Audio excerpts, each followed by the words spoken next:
दोस्तों 8 PM में आपका स्वागत है। मैं हूं आपका दोस्त धर्मेंद्र कुमारी। दोस्तों, अरविंद केजरीवाल यूं तो अपने हरियाणा के सिवानी के रहने वाले हैं, लेकिन राजनीति का जो सफर है उनका उन्होंने दिल्ली में तय किया है। दिल्ली के 2 बार से वो मुख्यमंत्री हैं और दिल्ली अपनी सुविधाओं को लेकर, मुख्यमंत्री अपनी घोषणाओं को लेकर जब तक चर्चा में रहते हैं।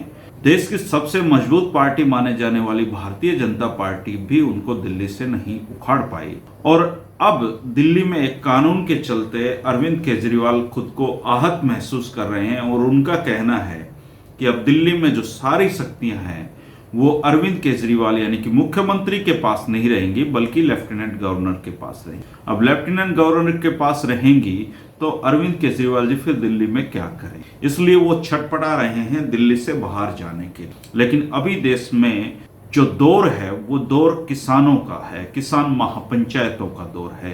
संयुक्त मोर्चा के किसान नेता लगभग पूरे देश में किसान महापंचायतें कर रहे हैं, लेकिन अरविंद केजरीवाल की आम आदमी पार्टी भी किसान महापंचायतें करने में मशगूल है, बहुत व्यस्त हैं। यूपी में कर चुके हैं, पंजाब में कर चुके हैं, बहुत जगह पे कर चुके हैं। लेकिन आज जींद की धरती, जिसे हरियाणा की पॉलिटिकल राजधानी भी कहा जाता है, उस पे किसान महापंचायत आम आदमी पार्टी ने रखी थी।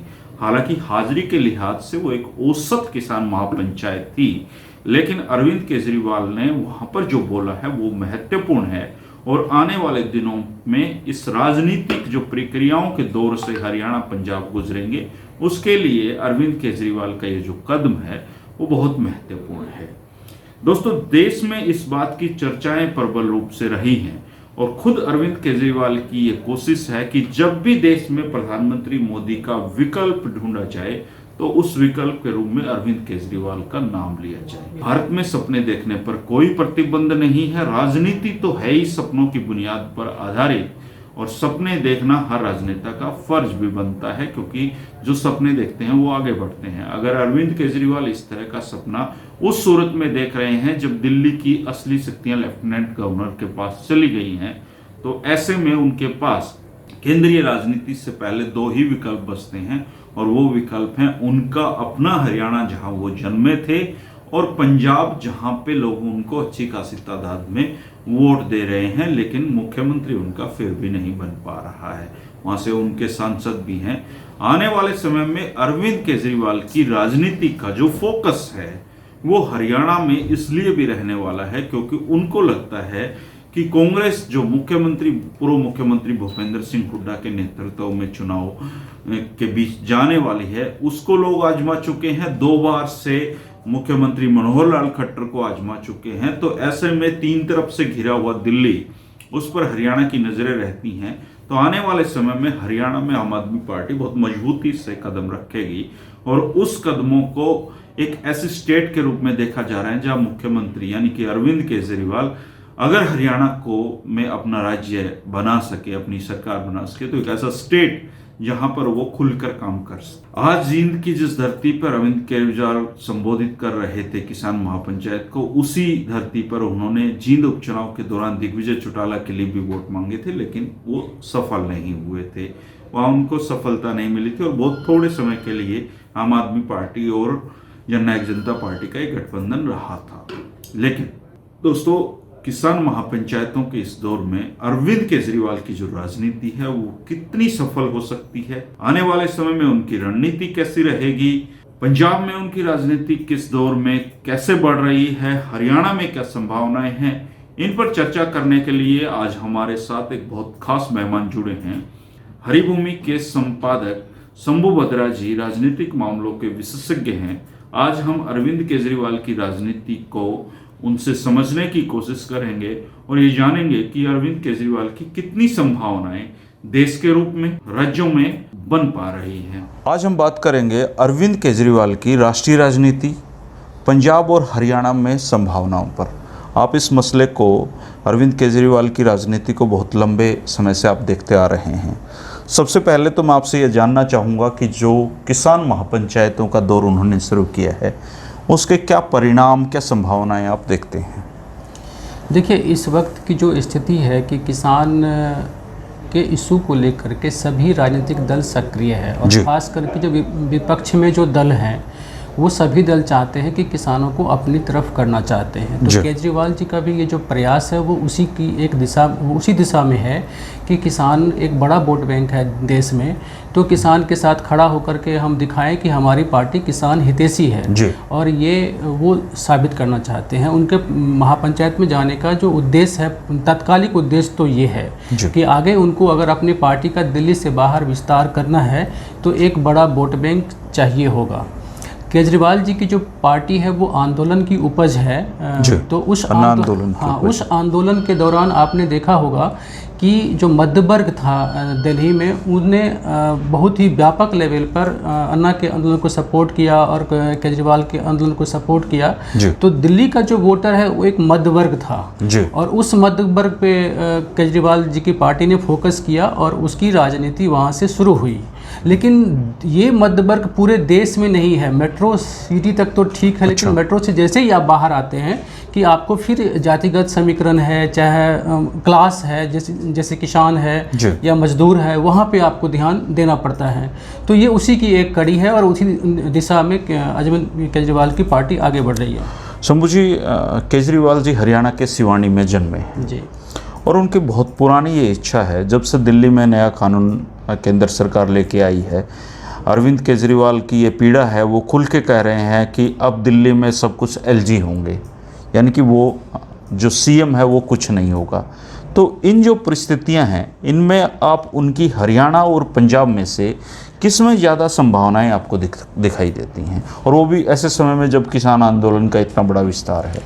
देखिए, अरविंद केजरीवाल के लिए जब हरियाणा और पंजाब की बात करेंगे तो उनको अधिक संभावना अभी फिलहाल पंजाब में है। पंजाब में क्योंकि चुनाव भी आ रहे हैं। चुनाव भी आ रहा है। तो दूसरा कि हरियाणा में अभी उनका वोट बैंक या उनको कहिएगा कि पार्टी का कैडर या पार्टी का स्ट्रक्चर अभी पूरी तरह से खड़ा नहीं हुआ है।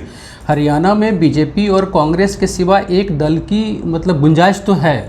वो जगह इनेलो लेती है या वो जगह अरविंद केजरीवाल लेते हैं, वो आने वाला वक्त बताएगा कि क्या स्थिति होगी। लेकिन बीजेपी फिलहाल जो राजनीति है हरियाणा की, वो बीजेपी कांग्रेस के बीच ही इर्द गिर्द घूम रही है। मतलब उसमें स्पेस बनाना आम आदमी पार्टी के लिए मुश्किल काम है। पंजाब में ऑलरेडी एक, चूंकि बसपा पंजाब में बहुत सक्रिय पार्टी थी और आपने देखा होगा कि पीछे इलेक्शन में बसपा कमजोर हुई और कांग्रेस के कमजोर होने का फायदा आम आदमी पार्टी को मिला और अचानक से उस पार्टी को 4 सांसद मिल गए वहाँ से। तो पंजाब में उनको पंजाब में डेरा की राजनीति है, जो दलित समुदाय है उसकी राजनीति है, उस वर्ग को कोई एड्रेस नहीं कर रहा है। तो ये सब वहाँ पे एक प्लस पॉइंट है अरविंद केजरीवाल जी के लिए और वहाँ पे उनको अधिक मौका अभी दिखाई देगा क्योंकि आगे इलेक्शन है। हालांकि अभी जो निगमों के चुनाव के जो रिजल्ट आए हैं वो साफ तौर पे जो पंजाब में कांग्रेस की एक लहर दोबारा से बनती हुई दिखाई दे रही है।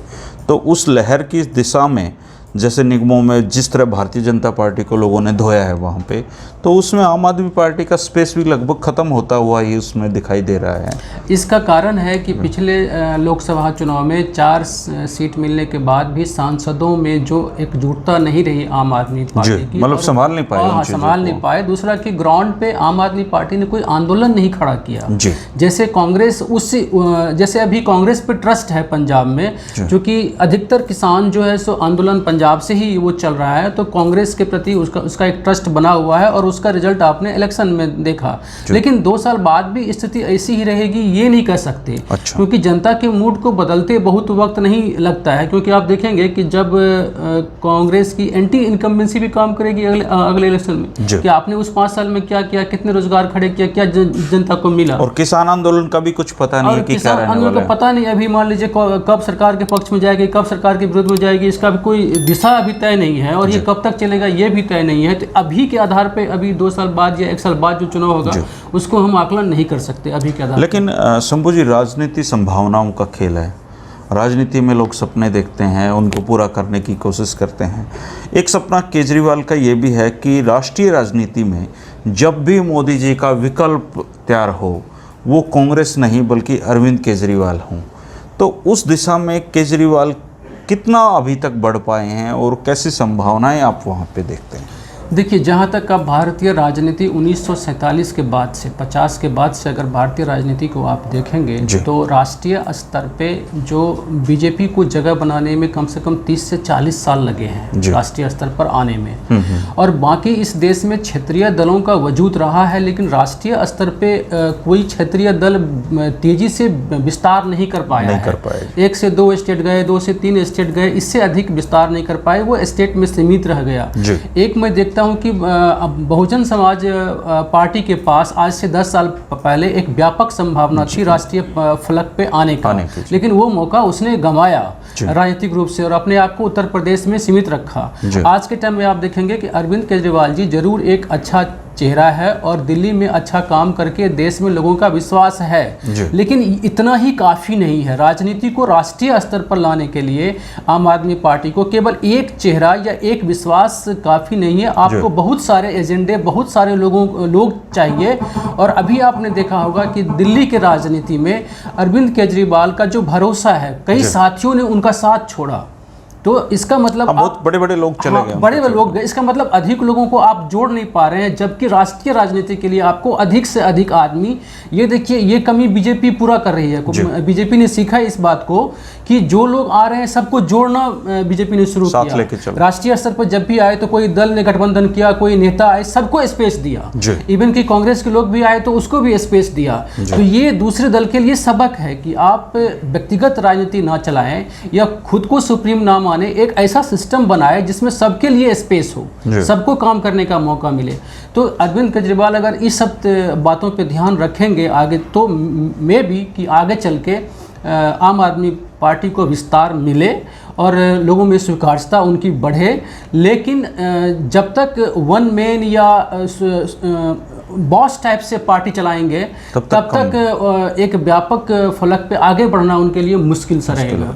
अच्छा, अगर बॉस टाइप की राजनीति की बात करें तो भारतीय जनता पार्टी भी तो फिलहाल बॉस टाइप की राजनीति पे ही चल रही है। हाँ, दो ही चेहरे हैं। हाँ, आपकी बात सही है कि वो बॉस टाइप की राजनीति नहीं है, चेहरा वहाँ दो है, डिसीजन सेंट्रलाइज है, लेकिन आप देखिए कि हर नेता के लिए अलग अलग स्पेस है, कहीं किसी को पार्टी में, किसी को सरकार में, गुंजाइश से ज्यादा है सेट करने में, सबको सेट कर, किसी को इस राज्य में, किसी को उस राज्य में, तो अधिक से अधिक नेता को वो खपा रहे हैं कि किसी को राज्यपाल बना रहे हैं तो अधिक से अधिक नेताओं को खपा रहे हैं, पार्टी में जगह दे रहे हैं, मौका दे रहे हैं। ये चीज वहां पे देखिए कि आशुतोष जैसे लोग छोड़ के चले गए, योगेंद्र यादव जैसे छोड़ चले गए, प्रशांत भूषण जो कि फंडिंग, कुमार विश्वास चले गए, तो बहुत सारे ऐसे चेहरे थे जिसको आप संभाल नहीं पाए और उनको आप काम दे सकते थे कि आप महाराष्ट्र जा सकते थे, आप पंजाब जा सकते थे, उनको जगह जगह भेज करके आप अपने जो विस्तार है उसको बढ़ा सकते थे। मतलब केजरीवाल को अगर आगे बढ़ना है तो अपनी इन कमियों को उनको दूर करना पड़ेगा, इन कमियों को, बड़े लोगों को ट्रस्ट बढ़ाना, दिल बड़ा करना पड़ेगा, क्योंकि एक राजनेता एक पार्टी छोड़ के दूसरी में जब जा रहा है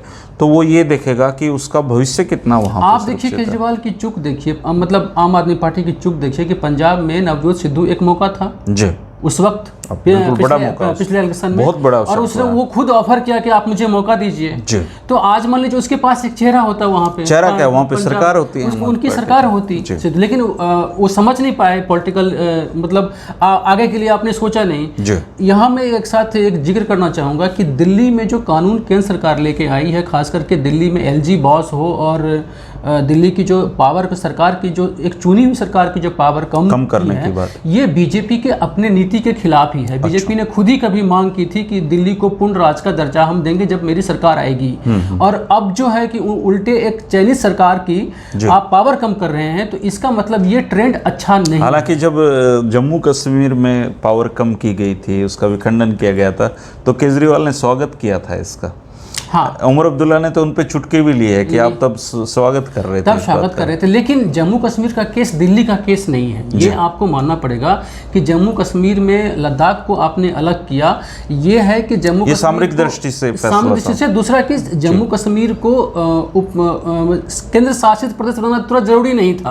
आप चाहते तो उसके चुनाव आप रखे रहिए, उसको राज्य का दर्जा दिए रहिए, केवल लद्दाख को अलग कर देते आप तो उसका काम चल जाता, लेकिन इन्होंने कुछ ज्यादा ही कड़ा फैसला कर दिया। तो सर, जैसे हरियाणा है, हरियाणा में 2014 में एकदम से बिल्कुल नया प्रयोग हरियाणा के लोगों ने किया, भारतीय जनता पार्टी को सत्ता में लेकर वो आ गए हैं। तो क्या कहीं केजरीवाल के दिमाग में ये तो नहीं है कि मेरे जो प्रदेश के लोग हैं वो एकदम से नया बदलाव ला देंगे? तो जहाँ तक हरियाणा के वोटर हैं या वहाँ यहाँ की जो राजनीति है या ग्रामीण परिवेश के जो लोग हैं, अचानक से मतलब कि भरोसा करेंगे आम आदमी पार्टी पे, मुझे नहीं लगता है ऐसा। दूसरा चेहरा नहीं है उनके, इनका चेहरा नहीं है, नेता संगठन बहुत चीज़ की कमियां हैं। दूसरा कि बीजेपी के पास भरोसा करने का एक कारण है कि चूंकि नरेंद्र मोदी उसके पहले से काम कर रही थी और बीजेपी एक नई पार्टी प्रदेश के लिए नहीं थी, देश के लिए बहुत दिनों से लहर थी, भारतीय मोदी लहर थी, उस पर हरियाणा सवार हुआ था और उसमें हरियाणा सवार हुआ था। और हरियाणा का एक इतिहास भी रहा है कि केंद्र में जिनकी सरकार हो हरियाणा उसके साथ हो, हरियाणा उसके साथ। तो यानी कि लेकिन केंद्र को अगर आधार माने तो दिल्ली में तो केजरीवाल की सरकार है ही। हाँ नहीं, दिल्ली में और वो जो इश्यूज उठा रहे हैं बिजली के बिल का, कानून व्यवस्था के, वो सारे हरियाणा में इश्यूज यूं के यूं हैं, वो सारी चीज़ अच्छी बातें हैं। इनको एक पॉजिटिव एक सेंटिमेंट तो इनके साथ हो सकता है कि 10 साल यहाँ पे पार्टी काम करे तो 10 साल के बाद। अच्छा, अगर हरियाणा में इनको कोई संभावनाएं बनानी है केजरीवाल को, क्योंकि तो उनको सबसे पहले अपना एक चेहरा यहाँ पे देना पड़ेगा। बिल्कुल, एक चेहरा चाहिए होगा उनको। संगठन जिला स्तर पे अपने संगठन बनाने पड़ेंगे, अधिक से अधिक लोगों को जोड़ने पड़ेंगे। और खास करके हरियाणा में एक क्लास भी है जो कि पैसा जिसके पास नहीं है लेकिन बुद्धि है, राजनीति में वो आना भी चाहते हैं लेकिन उसके पास प्लेटफॉर्म नहीं है। तो आपको ऐसे लोगों को ढूंढना पड़ेगा। मतलब बहुत मेहनत की हरियाणा में जरूरत है। मेहनत की जरूरत, जैसे आपने दिल्ली में की मेहनत, वैसे यहाँ पे उस तरह से आपको मेहनत करनी पड़ेगी। और हरियाणा को बताना पड़ेगा कि हम कास्ट से ऊपर स्टेट को कैसे ले जा सकते हैं जी। जो कास्ट की जो राजनीति है या क्लास की जो राजनीति है उससे ऊपर हट के हम पूरे प्रदेश को इशू बेस्ड राजनीति का एक नया प्रयोग करना चाहें तो 10 साल में शायद हरियाणा में बात बन जाए उनकी। पंजाब में अब उनको जल्दी चुनाव में जाना है सर, और उनके चेहरा उनके पास वहाँ भी नहीं है। तो क्या वो अमरिंदर को कितने प्रतिशत आप संभावनाएं लगती हैं आपको कि अमरिंदर को कुछ फाइट वो दे पाएंगे वहाँ पे? देखिए, हरियाणा पंजाब में जो चुनाव है, अगला जो विधानसभा होना है उसमें कम से कम 3-4 लेवल है। एक तो बीजेपी का लेवल है, एक शिरोमणि अकाली दल है वहाँ पे पहले से, उसके कांग्रेस ऑलरेडी अभी सत्ता में है और आम आदमी पार्टी भी वहाँ पे है। और इसके अलावा और छोटे छोटे 1-2 बसपा है, 1-2 छोटे दल और भी हैं जो कि वहाँ के प्रदेश में काम कर रहे हैं। तो राजनीति एकजुट नहीं है पंजाब में, बिखरी हुई राजनीति है। उसमें उस टाइम में पार्टी देखेगी कि जो किस पार्टी को गेन मिलता है कि उस समय के सिचुएशन क्या है उस प्रदेश में, उस वक्त के इशूज कौन है। कांग्रेस को फाइट अगर करना है, आम आदमी पार्टी को अपनी जगह बनानी है तो उसको बीजेपी शिरोमणि अकाली दल और इधर कांग्रेस, दोनों से आपको फाइट करके फिर अपने लिए एक जगह बनानी पड़ेगी, आगे बढ़ना पड़ेगा। तो मतलब फिलहाल तो यह है कि केजरीवाल को बहुत मेहनत करने की जरूरत हरियाणा और पंजाब में है, अगर संभावना है। हाँ, अगर उनको आगे जाना है तो बहुत संगठन से लेकर के नेता के स्तर पे मेहनत करना। अगर हाजिरी की दृष्टि से देखा जाए तो जींद की जो किसान महापंचायत है, बाकी किसान महापंचायतों से आज वहाँ उतनी मतलब भीड़ नहीं थी। उस दर्जे की आप किसान महापंचायत करें तो ये क्या संकेत जींद ने दिया है? नहीं, उसमें देखिए जो यहाँ के जो किसान अभी संगठन है या किसान ग्रुप है, मुझे लगता है नहीं कि उसका आम आदमी पार्टी पे उस तरह से ट्रस्ट है। यहाँ ना किसी ने उसका समर्थन किया ना विरोध किया, क्योंकि इसीलिए उसमें आपको ज़्यादा भीड़ दिखाई नहीं दे। जो आसपास के लोग होंगे वो आए होंगे कि केजरीवाल क्या कहते हैं, क्या, चूँकि किसानों को अभी लगता है कि उनके मुद्दे को कौन कौन दल उठा रहा है। और जो अच्छा ये भी उनको शक की दृष्टि से देख रहे हैं कि किसान की जो भी दल आ रहे हैं वो राजनीति की वजह से आ रहे हैं, तो उनको शक भी है। जो तुरंत किसी पार्टी के साथ किसान अभी जाने को तैयार नहीं है, जो मुझे लगता है अभी जो आंदोलन चला रहे हैं, जो लोग कर रहे हैं। तो अब देखने वाली बात होगी कि आने वाले वक्त में। शंभू जी, मैं एक सवाल का जवाब, अंतिम सवाल है ये, आप राजनीति को लंबे समय से देख रहे हैं, क्या किसान आंदोलन देश को एक नया राजनीतिक विकल्प दे सकता है? जो मुझे लग रहा है कि पहले के इतिहास को आप देखें, 1977 से अगर आप देखें, जब जनता पार्टी की सरकार इस देश में बनी थी और इंदिरा गांधी की जमानत जब्त हो गई थी, उस समय से अगर आप देखेंगे तो किसान आंदोलन में निश्चित में एक संकेत है, एक दिशा है, और मास में एक अंदर से रिवोल्ट है जी। और सिस्टम के खिलाफ जो सरकार अभी है या जो सिस्टम है उसमें उनके खिलाफ अंदर में एक आक्रोश है। और वो आक्रोश अभी किसान आंदोलन की जो प्रतिक्रिया है ये जल्दी ख़त्म नहीं होने वाली है। यानी कि अगर ये समाधान हो भी जाता है तो ये लंबा होल्ड समय भी चलेगा। कर देता है, तब भी किसानों के अंदर की जो टीस है वो तुरंत ख़त्म नहीं होने वाली है। और अगर इसको कोई भी किसान नेता या कोई भी दल अच्छे से इसको आगे लेवल तक ले जाता है तो फिर वो एक राजनीतिक विकल्प दे सकता है। और निश्चित रूप से मुझे लग रहा है कि राष्ट्रीय स्तर पर आप देखेंगे तो अभी एक बड़े राजनीतिक विकल्प की ज़रूरत भी है जी इस देश में, क्योंकि कांग्रेस के कमज़ोर होने के बाद से एक वैक्यूम है विपक्ष में जो कि लोकतंत्र के जो भरा जा सकता है किसान आंदोलन से। और लोकतंत्र के लिए वैक्यूम अच्छी बात नहीं है। किसी भी पार्टी के तानाशाही मोड में आने की संभावना बनी रहती है, इसीलिए विपक्ष स्ट्रांग होना चाहिए, विरोधी स्ट्रांग होना चाहिए ताकि लोकतंत्र पे दबाव बना रहे। और किसान आंदोलन निश्चित रूप से एक दिशा देने वाली है। दोस्तों हम बातचीत कर रहे थे शंभू जी से। शंभू जी आपका बहुत शुक्रिया, आपने राष्ट्रीय राजनीति के मुद्दों पे बहुत अच्छे विचार रखे हैं।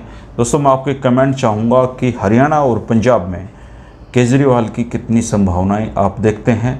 क्या केजरीवाल आने वाले समय में प्रधानमंत्री मोदी का विकल्प बन सकते हैं, और क्या किसान आंदोलन देश को एक नया राजनीतिक विकल्प दे सकता है? आप अपने विचार ज़रूर रखें और ज़रूर अपनी प्रतिक्रिया दें कि आप इस विषय पे क्या सोच रहे हैं। शंभू जी आपने चर्चा में भाग लिया, इसके लिए आपका बहुत धन्यवाद। आपका भी नमस्कार सर। नमस्कार।